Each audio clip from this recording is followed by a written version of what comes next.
Hello বন্ধুরা, তোমরা সবাই কেমন আছো? আমি ভালো আছি। আজকে চলে এলাম আবার একটা সুন্দর রেসিপি নিয়ে, চিকেন ভর্তা। এটা ছিল আজকে রাতের ডিনার, তো সেটাই ভাবলাম তোমাদের সাথে শেয়ার করি। নিয়েছিলাম দুটো ব্রেস্টেড চিকেন, সেটাকে একটা পাত্রে গরম জলের সিদ্ধ করে নিয়েছি, সামান্য একটু নুন দিয়ে সিদ্ধ করে নিয়েছিলাম। সিদ্ধ হয়ে গেলে তারপরে ব্রেস্ট দুটোকে তুলে নিয়ে একটা কাঁটা চামচের সাহায্যে ছোট ছোট করে একদম টুকরো করে নিয়েছি। আর এটার জন্য আমার কি কি মশলা লেগেছে সেটা তোমাদেরকে একবার বলে দিই। সেটার জন্য লেগেছে হচ্ছে আমার কাজু আর চালমগজ বাটা, কিছুটা পরিমাণ কাজু আর চালমগজ বাটা, সেটাকে একটা পেস্ট মানে বেটে একটা পেস্ট করে নিয়েছি। একটা বড় মাপের পেঁয়াজ, সেটাকেও আমি পেস্ট করে নিয়েছি আদা রসুন কাঁচা লঙ্কার পেস্ট আর টমেটো পেস্ট।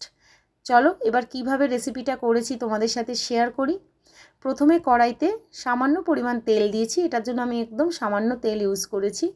সামান্য পরিমাণ তেল দিয়ে তার মধ্যে দিয়ে দিয়েছিলাম সেই পেঁয়াজ বাটাটা ভালো করে ভাজা হয়ে গেলে দিয়ে দিয়েছি আদা রসুন কাঁচা লঙ্কার পেস্টটা। এবার সব কটা মশলাকে একসাথে ভালো করে পেস্ট করে নেওয়ার পরে দিয়ে দিয়েছিলাম তার মধ্যে টমেটো পেস্ট দেওয়ার পরে সব মশলাকে একসাথে ভালো করে কষিয়ে নেওয়ার পরে এবার আমি মশলা অ্যাড করেছি। দিয়েছি নুন, স্বাদ মতো হলুদ, তারপরে দিয়েছি লঙ্কার গুঁড়ো, জিরের গুঁড়ো, ধনের গুঁড়ো, আর দিয়েছি একটু কালার আনার জন্য লাল লঙ্কার গুঁড়ো মানে কাশ্মীরি মির্চ।